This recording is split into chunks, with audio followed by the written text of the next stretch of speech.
اور کوئی صاحب پوچھ. شاہ صاحب یہ معلوم کرنا تھا اہل سنت والجماعت حنفی مذہب رکھنے والوں کے لیے کیا حکم ہے کہ وہ جب سعودی عرب جاتے ہیں حج اور عمرے کی ادائیگی کے لیے تو وہاں جو امام ہے وہ غیر مقلد ہے، اس کے پیچھے نماز پڑھ سکتے ہیں نہیں؟ حضور والا آپ سارے مذاکروں میں رہے تو پورا آدھا گھنٹہ ہم نے اس پہ لگایا کہ سنی کی نماز صرف اہل سنت کے پیچھے جائز، کسی اور مذہب کے پیچھے جائز نہیں. اور یہ جو سعودی دور ہے اس سے پہلے جب ترکیوں کا دور تھا تو ترکیوں نے تو اتنا اہتمام کیا تھا کہ خانے کعبے میں چاروں طرف 4 مصلے بچھا دیے تھے، حنبلی، حنفی، مالکی، شافعی. ہر امام کا ماننے والا اپنے امام کے پیچھے نماز پڑھے، کوئی جھگڑا ہی نہیں تھا. ٹھیک ہے. اب چونکہ حکومت انہوں نے لے لی تو لینے کے بعد ہمیں لوگ تو بھول جاتے ہیں تاریخ. کئی دفعے ہم نے اس کو کہا، ریکارڈ دیکھیں ہمارا ویب سائٹ، اس پر آپ اس کو دوبارہ سنیے. مسئلہ یہ ہے کہ ترکیوں کی حکومت جو تھی وہ اہل سنت و جماعت کی، اور حکومت ان سے کنہوں نے لی؟ یہ آل سعود اور آل شیخ. آل سعود سے مراد یہ بادشاہ ہیں جو چل رہے ہیں، اور ٹیک اوور کرنے کے بعد انہوں نے اس کا نام ہی سعودی عرب اس لیے رکھا، اس کا نام سعود تھا جس نے حملہ کر کے مسلمان حکومت لی. آل شیخ جو ہیں یہ آل شیخ محمد بن عبد الوہاب کی اولاد، یہ آل شیخ کہلاتے. انہوں نے کیا کیا کہ حرم شریف پر حملہ کرنے سے پہلے ایک معاہدہ کیا. معاہدہ یہ ہوا کہ ہم مل کر کے کعبے پر اور مدینہ شریف پر حملہ کریں.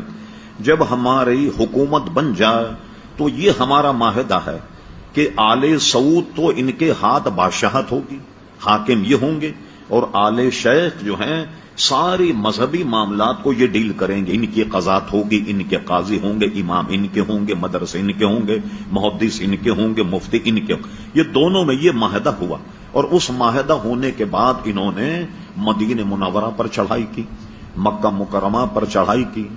جو حضرات سعودی عرب میں کوئی بہت خاص عزیز ان کے رہتے ہیں اور ہوں باخبر، سعودی عرب نے چند سال پہلے اپنا 100 سالہ جشن منایا تھا. 100 سالہ جشن. پوچھے جنہوں نے پروگرام دیکھا، ملک عبد العزیز کو حرم شریف میں گھوڑے پر بیٹھ کر تلوار سے لوگوں کو قتل کرتا ہوا دکھایا گیا. حرم شریف تو کیا یہودی آ گئے تھے حرم شریف میں؟ کون تھے جن کا قتل عام کیا؟ وہ سب سنی تھے. مسجد نبوی کے امام کو مصلی پر تلوار سے ذبح کیا، اور صرف 200 حضرات نے مدینہ شریف پر حملہ کیا. میں سن 77 میں پہلی مرتبہ مدینہ شریف گیا. قطب مدینہ حضرت اللہ مولانا ضیاء الدین صاحب مدنی رحمت اللہ علیہ کے یہاں 40 دن رہا، معاملہ سنتا رہا. تو انہوں نے بتایا کہ صرف 200 آدمیوں نے حملہ کیا تھا مدینہ شریف، اور وہ اتنے پکے دیندار سنی تھے ترکی کہ جب انہوں نے حملہ کیا انہوں نے ہتھیار ڈال دیے، اور یہ کہہ کر ہتھیار ڈال دیے کہ حرم رسول میں ہم قتل نہیں کریں گے. خود قتل ہو گئے مگر انہوں نے دفاع نہیں کیا. یہی حال مکہ کا ہوا، اور انہوں نے حکومت لی. لوگ سب بھول جاتے ہیں.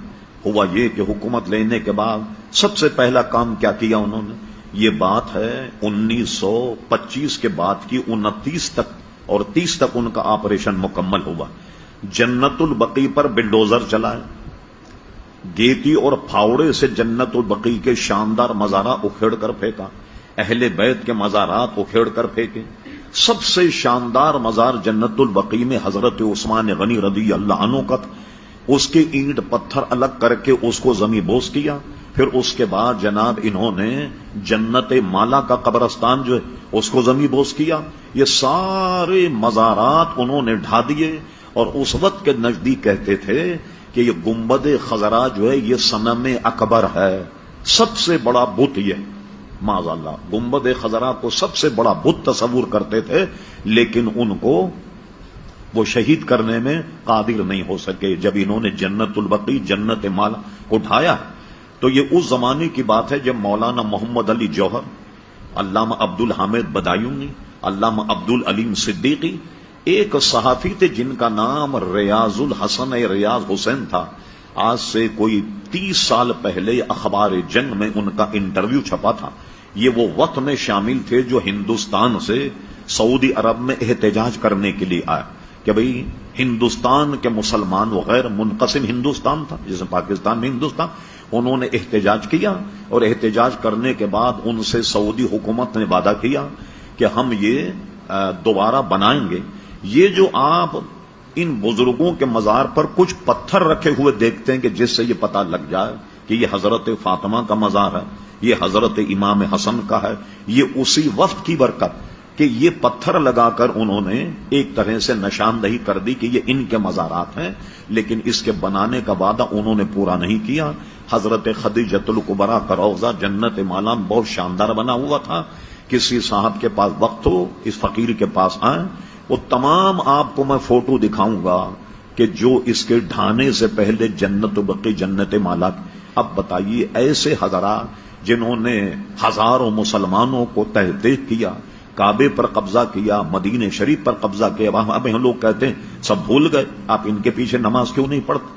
تو اس لیے ہم ان کے پیچھے نماز نہیں پڑھتے کہ وہ عقیدتاً ہم اہل سنت و جماعت کو مشرک سمجھتے ہیں۔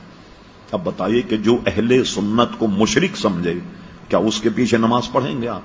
اس لیے ہم نماز نہیں پڑھتے۔ اور اس پر کسی صاحب کو اگر تاریخ حقائق کا مطالعہ کرنا ہو، ہمارے بہت بڑے علامہ گزرے علامہ مفتی عبد القیم قیوم صاحب رحمت اللہ تعالی علیہ، ان کی تاریخ نجد و حجاز کا مطالعہ فرما۔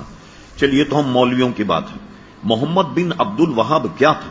آپ انٹرنیٹ پر سرچ کریں آپ، ہم فرے کے اعترافات۔